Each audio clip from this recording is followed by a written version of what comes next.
오늘 우리에게 주시는 하나님의 말씀은 신약성경 사도행전 7장입니다. 사도행전 7장 39절에서 43절까지입니다. 제가 가진 성경 198페이지에 있습니다. 사도행전 7장 39절에서 43절까지입니다. 다 같이 하나님의 말씀을 받들어 읽겠습니다. 우리 조상들이 모세에게 복종하지 아니하고자 하여 거절하며 그 마음이 도리어 애굽으로 향하여 아론더러 이르되 우리를 인도할 신들을 우리를 위하여 만들라. 애굽 땅에서 우리를 인도하던 이 모세는 어떻게 되었는지 알지 못하노라 하고, 그때에 그들이 송아지를 만들어 그 우상 앞에 제사하며 자기 손으로 만든 것을 기뻐하더니 하나님이 외면하사 그들을 그 하늘의 군대 섬기는 일에 버려 두셨으니, 이는 선지자의 책에 기록된 바 이스라엘의 집이여 너희가 광야에서 40년간 희생과 제물을 내게 드린 일이 있었느냐. 몰록의 장막과 신 레판의 별을 만들었으며 이것은 너희가 절하고자 하여 만든 형상이로다. 내가 너희를 바벨론 밖으로 옮기리라 함과 같으니라. 아멘. 사도행전 7장은 스데반의 마지막 설교 또는 변론하는 장면을 기록하고 있습니다. 스데반은 세워진 7집사 중에 한 명으로서 특별히 은혜와 권능이 충만한 사람이었고, 이 스데반을 통하여 많은 기사와 표적들이 민간에 나타났습니다. 그러한 스데반을 보면서 유대인들 중에 스데반과 더불어 논쟁하려는 자들이 많이 나타났지만, 이 성령과 지혜가 충만한 그의 말을 논쟁자들은 감당하지 못했습니다. 그러자 이들은 여기서 끝나지 않고 사람들을 매수해 가지고 스데반이 모세와 또 하나님을 모독하는 말을 우리가 들었다라는 거짓 증거자들의 역할을 하게 합니다. 그래서 그들의 고소를 통해서 거짓 고발로 인해서 백성과 장로와 서기관들을 충동시켜 가지고 이 스데반을 잡아서 공회로 끌고 가게 됩니다. 그리고 거짓 고발자들은 여전히 거짓 증언을 하면서 스데반을 곤란하게 합니다. 스데반을 시기하는 그 무리들, 그리고 그들이 선동한 백성들과 장로들과 서기관들, 그리고 스데반을 불러놓고 이른바 이제 죄를 추궁하는 공회원들이 있는데, 그 모두는 다 스데반과 교회에 대해서 적대적인 사람들이었습니다. 그리고 이제 7장 1절이 공회 앞에서의 시작점으로 대제사장의 질문으로 시작됩니다. 대제사장이 이르되 이것이 사실이냐? 거짓 증거자들의 말이 고발이 사실이냐는 것이죠. 그럼 가타부타 사실이다 또는 저들은 거짓을 말한다라고 하면 되는데, 스데반은 그렇게 간단하게 자기 자신을 변론하지 않습니다. 이것을 어떤 기회라고 생각했던지 아니면 자신을 위한 변론이 소용없는 일이라 생각했는지는 모르지만, 스데반은 그 질문 앞에서 여러분 부형들이여, 아버지 형님들이여 라고 하면서 이제 말을 시작하는데요. 아브라함 때부터의 그 역사를 쭉 읊습니다. 아브라함과 또 이삭과 야곱, 그리고 요셉을 지나 모세가 80세에 하나님께 부름을 받고 그를 통해 그 백성을 인도하여 내던 역사까지 쭉 끌고 옵니다. 그리고 오늘 본문이 등장하는 것이지요.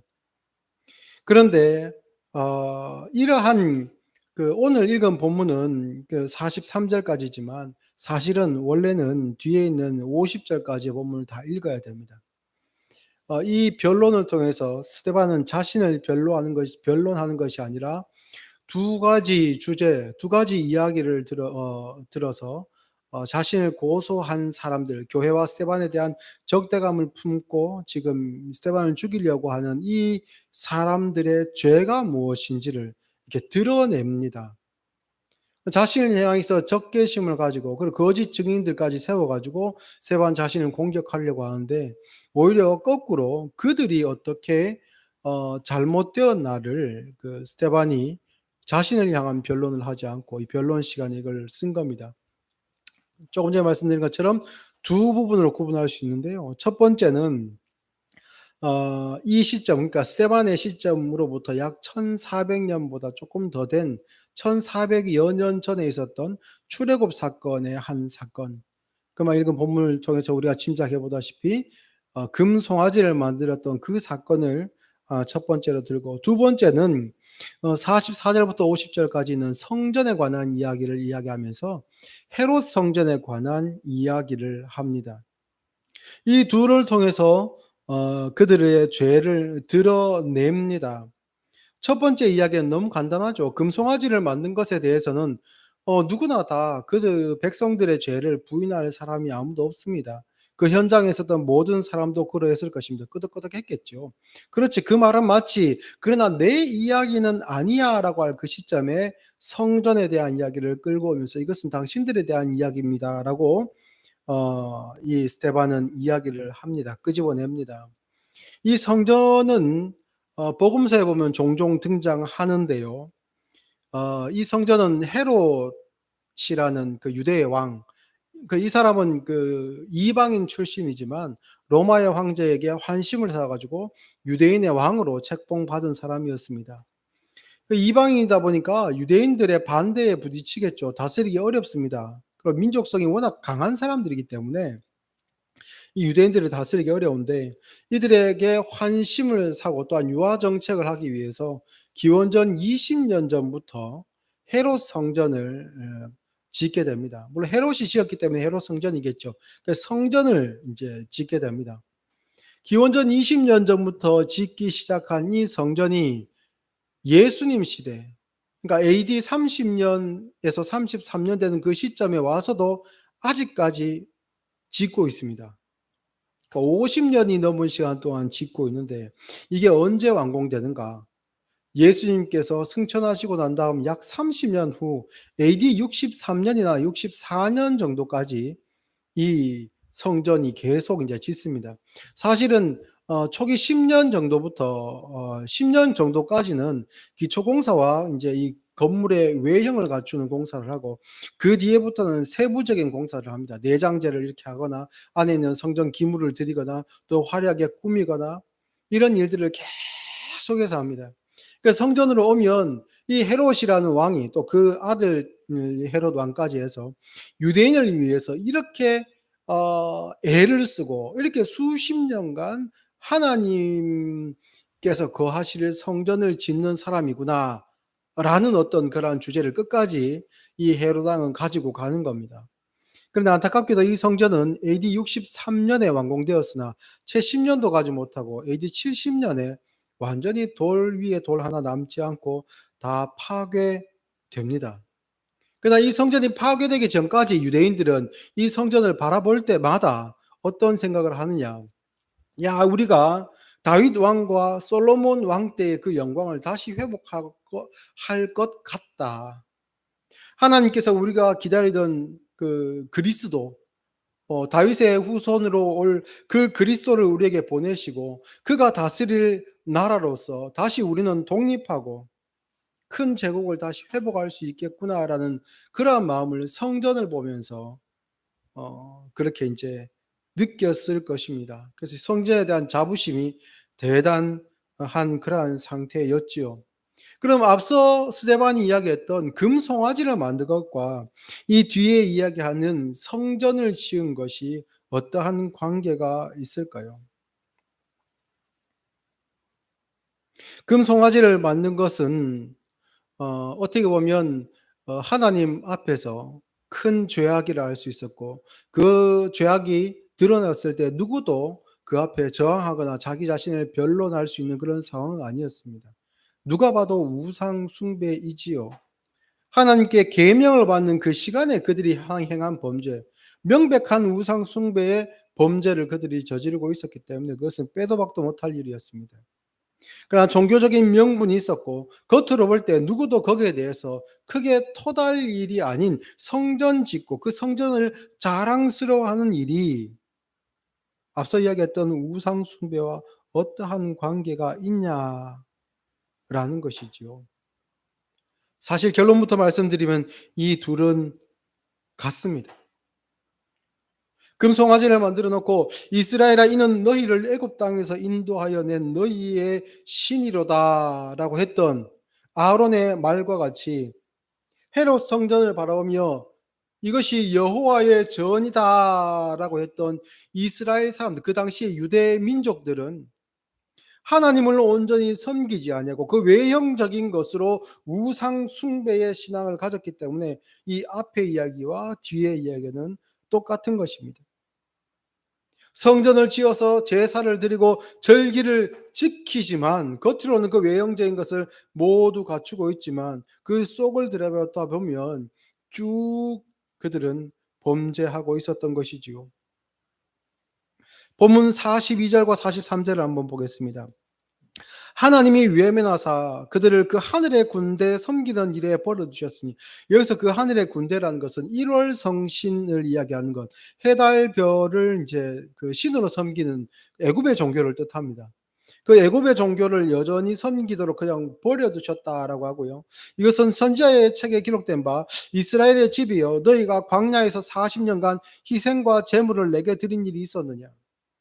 광야에서는 성막이 있었지 않습니까? 그 성막에서 하나님께 제사 드린 일을 이 이스라엘 백성들은 훈련했습니다. 그 제사는 있었습니다. 그 절기도 물론 유월절을 첫 유월절을 지킨 그 출애굽 시점과 또한 그 이후에 광야 생활이 끝나는 그 지점에서 드렸던 그 유월절 간에는 이것이 공백이 길지만 그 사이에서 제사 제도에 있어서는 그들은 배우고 실천한 일을 계속해 왔습니다. 그러나 하나님은 선지자의 입을 통해서 이야기 말씀하시기를 너희가 그때 드린 제사는 제사가 아니다라고 규정하고 계십니다. 외형으로는 뒤에 있는 헤롯 성전을 지어놓고 만족해했던 이스라엘 백성, 그 유대 민족들과 같이 조사합니다. 앞에서 이스라엘 민족들이 광야에서 우리는 하나님께 이 성막에서 제사를 드렸어라고 했던 그 모든 것들, 그 희생 제물들, 그 내가 받은 것들이 아니었다 라고 하나님께서 말씀하십니다. 그리고 43절에 몰록의 장막과 신 레판의 별을 받들었으며, 이게 이방신을 이야기하는 것이지요. 이것은 너희가 절하고자 하여 만든 형상이로다. 내가 너희를 바벨론 밖으로 옮기리라. 바벨론의 밖으로가 아니고요, 바벨론이라는 그 밖으로 옮길 것이다 라는 그 말씀입니다. 그러니까 이것은 어떻게 보면 시간을 완전히 뛰어넘는 이야기죠. 광야 생활을 말씀하기도 하지만 그것보다 훨씬 후대에 있는 바벨론 포로까지를 말씀하십니다.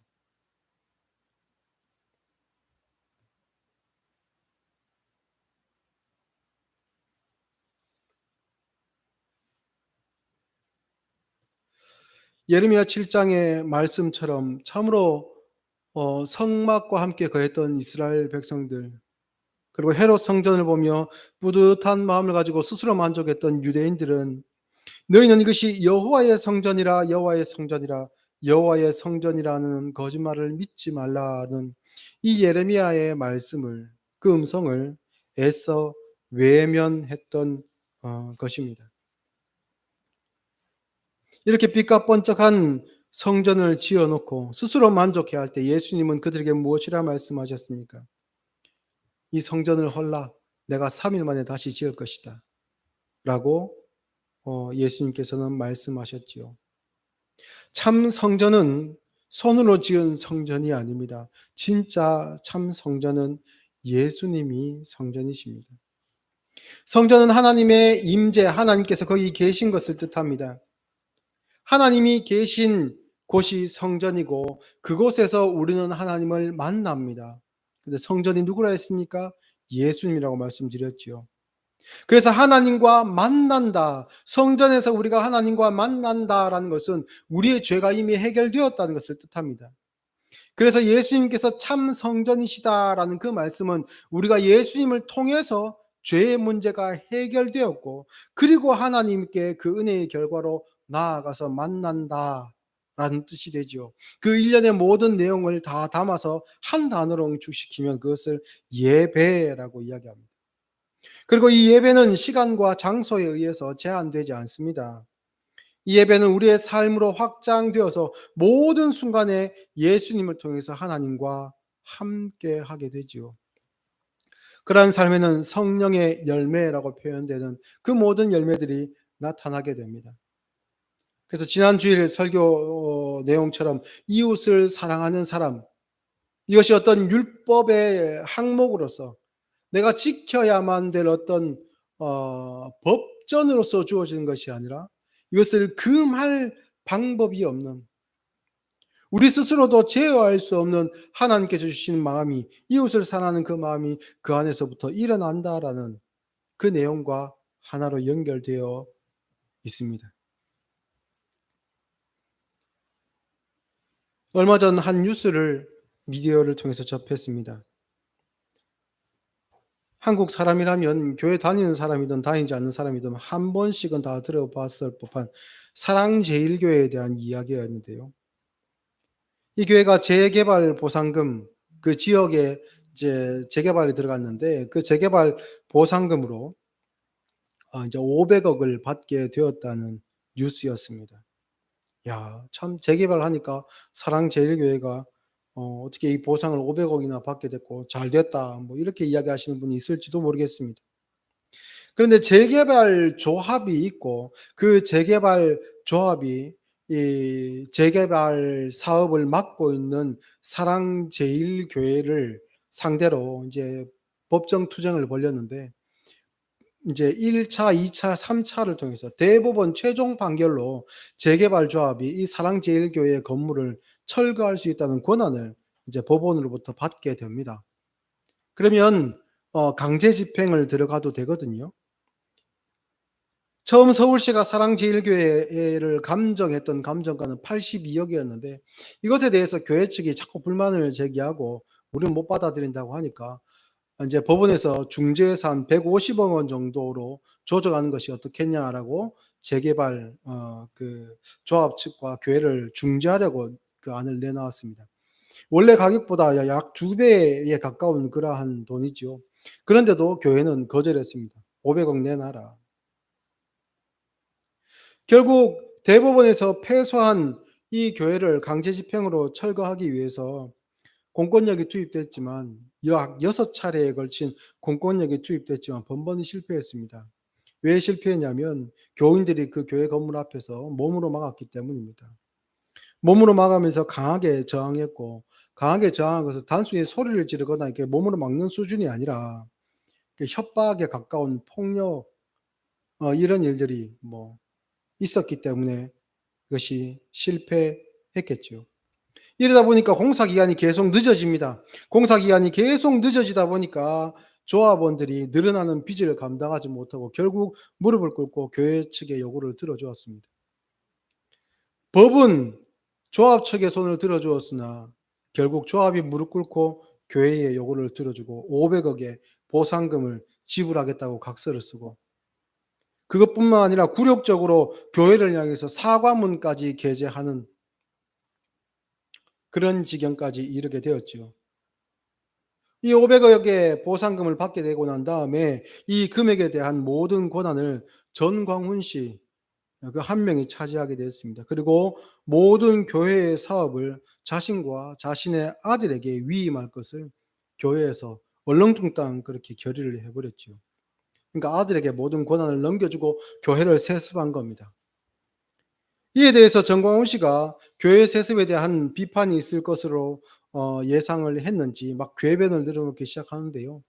본인의 말을 따르면 이렇습니다. 본인의 표현대로 그대로 말씀드리겠습니다.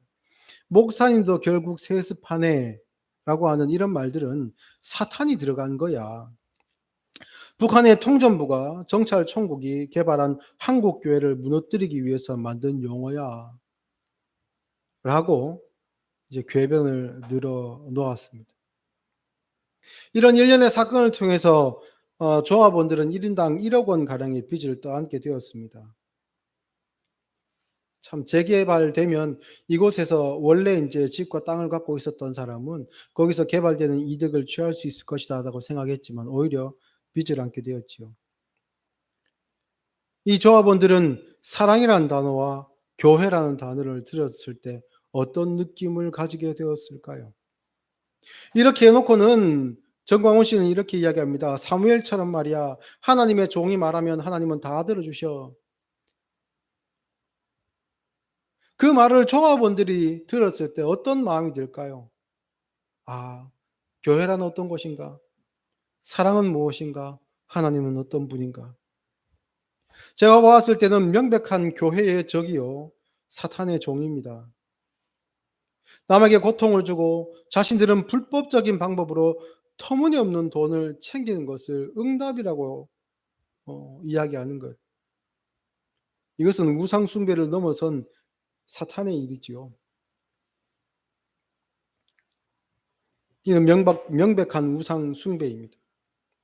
정광훈 씨는 돈이라는 우상, 사람들의 지지라는 우상, 영향력이라는 우상을 쫓는 우상 숭배자라 할 수 있고, 또한 그를 따르는 사람들도 신도들도 전광훈 씨를 우상으로 섬기고 있는 것이 아닌가, 저희 눈에는 그렇게 보입니다. 이들은 누구의 말도 듣지 않습니다. 성경 말씀으로도 권면하는 것을 듣지 않습니다. 오로지 자신의 지도자들의 말만 듣습니다. 우리 고신교단은 작년 가을 총회에서 정광훈 씨에 대해서 이단성이 있는 이단 옹호자로 규정하고 교류할 것을 금지했습니다. 원래는 이단으로 규정하려 했으나 이제 여기에 대해서 극렬하게 반대하는 사람들이 있었기 때문에 이단 옹호자라는 것으로만 이렇게 규정했죠. 근데 정작 정광훈 씨는 고신 교단을 이단으로 규정했습니다. 예, 정광훈 씨에 따르면 우리 교단은 이단입니다.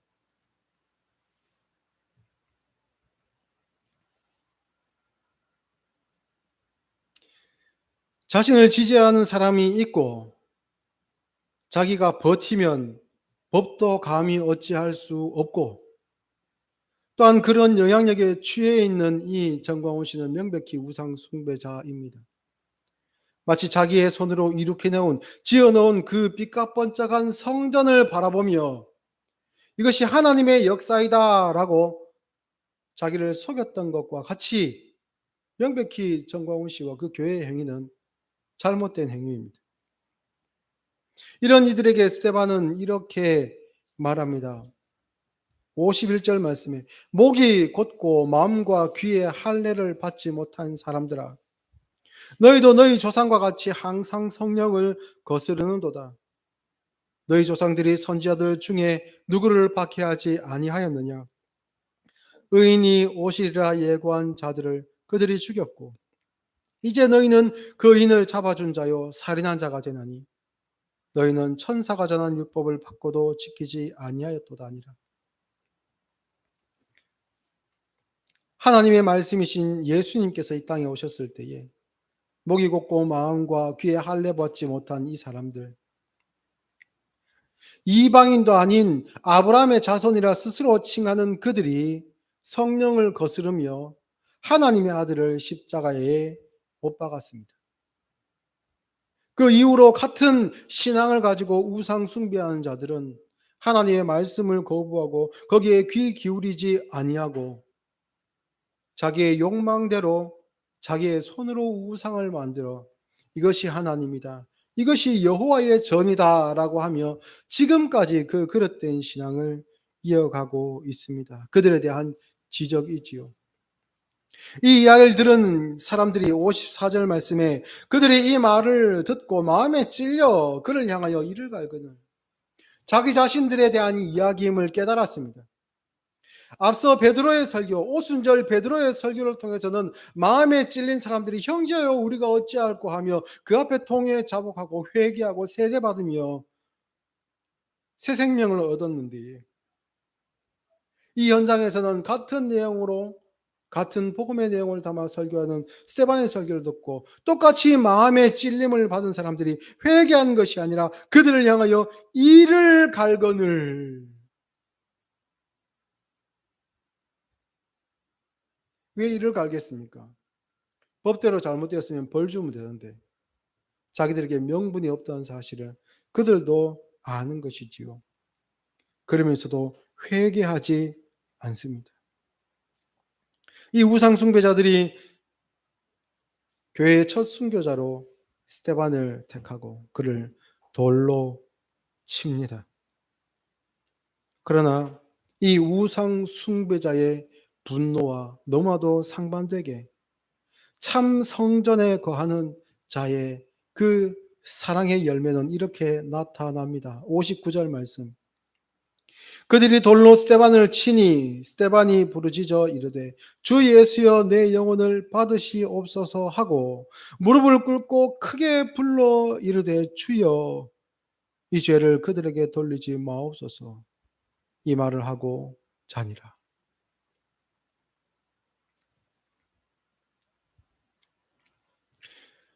사랑하는 성도 여러분, 복음은 진리는 변하지 않습니다. 그 생명력이 꺼지지 않습니다. 그러나 세상에서 이 복음은 또한 진리와 생명과 믿음은 업수여김 받을 때가 많이 있습니다. 그것이 시험거리가 되어서 사람들로 하여금 예수님을 따라 십자가를 지는 일을 주저하게 만들고 또한 자기의 재산을 팔아 어려운 사람들에게 가난한 자들에게 나누어주고 너는 나를 따르라 라고 하시며 생명의 길을 명확하게 보여주셨으면서도 그 말씀을 듣고 근심하며 돌아가 버리는 일들이 현실에는 있습니다. 저와 여러분은 하나님의 말씀 안에서 예수님의 그 발자취를 따라 가기를 원하고 있고 조금 더디다고 할 수 있고 때로는 비틀거리며 헛발질하는 그러한 일들이 간혹 있을 수도 있지만은 그래도 꾸준히 예수님의 손 붙잡고 그 뒤를 따르는 사람들 아닙니까? 하나님의 말씀이신 예수님의 손을 꼭 붙드시기 바랍니다. 예수님을 통해서만 하나님과 함께 할 수 있다는 사실을 꼭 기억하시기 바랍니다. 자기를 부인하고 우리의 십자가를 지신 예수님을 통해서 또한 오병이어의 기적을 일으키셨으나 자기를 추종하는 자들을 떠나 한적한 곳으로 가셨던 예수님. 그리고 자신을 못 박는 자들을 위해 기도하신 그 예수님. 참 성전이신 예수님 안에 거함으로 예수님과 똑같은 모습으로 그 생을 마감하였던 스테반과 같이 그 모습이 참으로 성령의 열매요 구원 얻은 자의 증거다라고 말씀드릴 수 있겠습니다. 사랑하는 성도 여러분, 끝까지 하나님의 말씀을 놓지 마시고 그 안에 거하십시오. 그것을 명분으로만 쥐지 마시고 늘 하나님의 말씀을 사모하며 가까이 하시고 말씀과 함께 하나님과 함께 동행하는 삶을 사시기 바랍니다. 개인적으로도 말씀을 읽는 묵상하는 시간들을 가지실 뿐만 아니라 특별히 예배 시간에 말씀을 통해 은혜를 더욱더 사모하시고 들은 말씀과 또한 이곳에서 드리는 예배를 세상의 삶 가운데로 확장시켜서 나의 삶 가운데 나타나는 성령의 열매들을 날마다 확인하고 또 확인한 그 성령의 열매를 통해 하나님께 영광 돌리며 사실 수 있는 저와 여러분이 되었으면 좋겠습니다. 기도하겠습니다.